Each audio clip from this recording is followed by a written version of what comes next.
exploring the concept of choice. And choice, the idea is that we, in life, are always choosing between options, A or B. But the concept of choice is that when you choose A, then you can't choose B. So there's that idea of opportunity cost, that in choosing one thing, you can't choose another. Okay, so we're going to look at this concept in the area of exchange. So this is our knowledge area. Okay, so thinking about exchange or trade or bartering or swapping things with other people. So there's the recognition about limited resources, that we only have limited resources.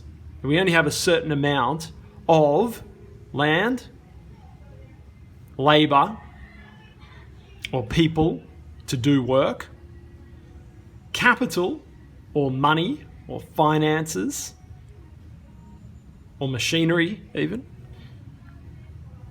and entrepreneurs, the people with ideas to be able to bring all these resources together in a productive way. So then, knowing that we have limited resources, the question, how do we satisfy our needs and wants as an individual and as a society, as a country, as a globe, as a group of people in particular? So there's kind of two options. One is you make everything yourself. You are self-sufficient. You don't need anyone else. You produce all your food. You create all your, your clothing, your shelter, everything you do for yourself. Okay? All your music, your entertainment, everything. Or option B is to specialize in what you're particularly good at and then trade for the rest. So make a few things and exchange for the rest. So there are your two options. So then how to allocate resources? We've only got limited amount of resources. We have possibly unlimited needs, certainly unlimited wants. So how do we allocate these resources to satisfy these needs and wants? So we have a couple of options. Free market, government intervention, or government control. So with the free market, we allow consumers and their demand and producers and what they supply to be influenced and to influence the price.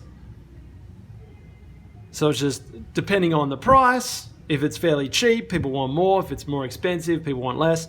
If it's fairly cheap, people want to produce less. If it's more expensive, people are willing to produce more. So the price kind of brings this balance or equilibrium between demand and supply. And this goes across all goods. So the argument from people like Adam Smith is that free market is the best way to efficiently distribute these resources to meet the maximum amount of needs and wants. However, there are some problems with markets. Sometimes it doesn't lead to the most efficient or certainly not the most fair allocation of resources. So then there's the argument for government intervention. And governments can intervene in a range of ways. They can make laws that increase or decrease certain products. Okay, think about maybe illegal products, but also other things about businesses, about property rights, etc. They can produce goods themselves. So think about lots of things that governments produce. You can think about roads, hospitals, schools, and a range of other things that they produce themselves. Okay? Then you can think about subsidies. Here's where the government gives money to companies to produce more of something, or so that the cost of it is lower so that people are willing to buy it.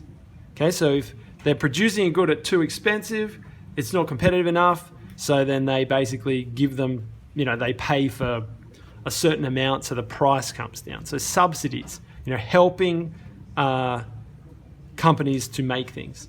Then you've got tariffs or taxes. So tax and tariffs are a certain type.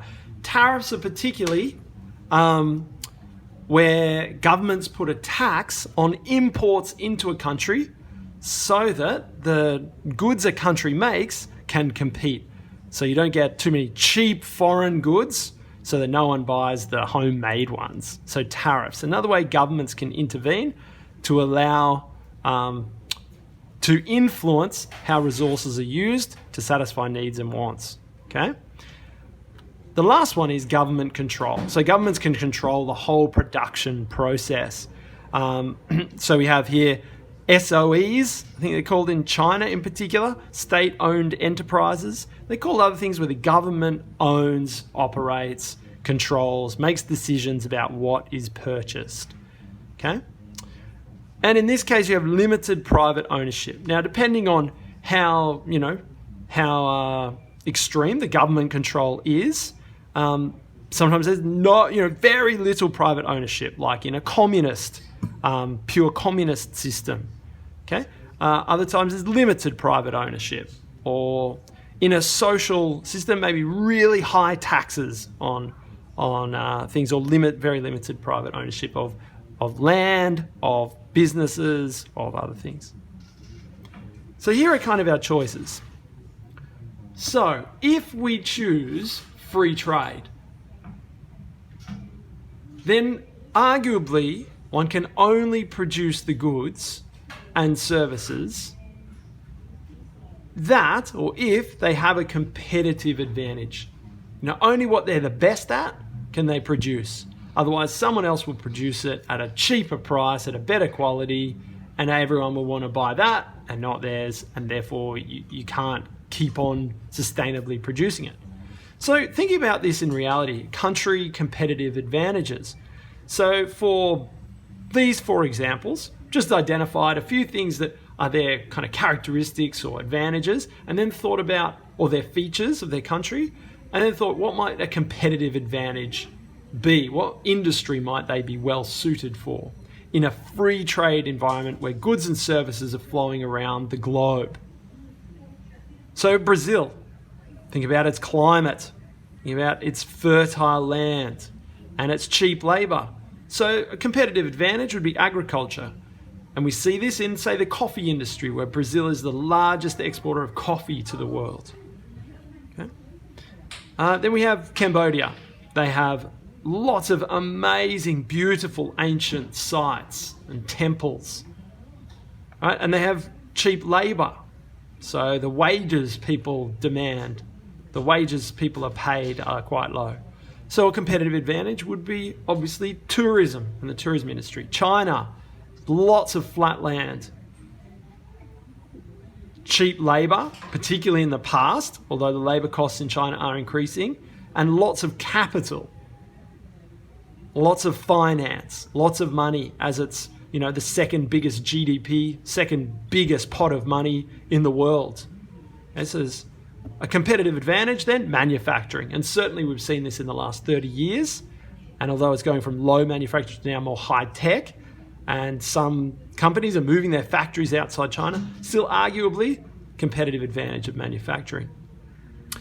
And the USA, skilled labour, entrepreneurs, lots of business people with ideas, and a competitive advantage might be social media, internet services, etc., and multinational companies, the global reach. Obviously, English is the global language, and massive defense budget, everything. Their trade is huge. Okay, so then some questions. When thinking about choice in the context of exchange, should the US produce wheat? The US can't produce it as cheaply as some other places, although it does have lots of land, because of its high cost of labour in particular. So should it continue to produce wheat, or just buy it from someone who can do it better? Should Japan continue to produce rice when it only has such a small amount? I think it's 11% of its land is arable, good for farming. And it's so expensive compared to other places like Vietnam that have a lot more, good rice fields. However, in both the US and Japan, there's a political reason, there's an identity reason to produce these things, to maintain their own food security, as well as culturally to be producing these things. So if yes, what does the government need to do? So in this case, It needs to support the wheat production and the rice production through subsidies to the companies, to the farmers, or to tariffs to increase the cost of the cheaper imports. Question 2. Why is Mr. Trump unhappy with trade agreements? So we've had lots in the news about trade war with China, about him ripping up the NAFTA agreement, the North American Free Trade Agreement with Mexico and Canada. So why is he unhappy with these trade agreements? And we'll make this your task to investigate. And the third question, what is Malaysia's international trade? And particularly of interest to compare the 1970s and the 2010s. And to think, what does Malaysia produce? What does it sell to other countries? What does it buy from other countries? What does it have a competitive advantage in? What should and couldn't make for itself? And what's the nature of the market? Is it a free market? How much government intervention is there? Or is it government control? So thinking about, say, one example is with palm oil and with cars. So particularly with cars, the Malaysian government has sought to have a big car industry, right, and really support through subsidies a local car and promote it as a sort of patriotic thing. Okay, so this is one area where the government has intervened to allocate resources of land, labour, capital and entrepreneur to really build a car industry. Okay, so let's hand over to you. What to do? Let's focus in on question 2 and the President of the United States and his viewpoints. So, do justify or criticize Trump's position on trade with either China or Mexico. So here we're using our IB criteria D of recognize implications of perspectives.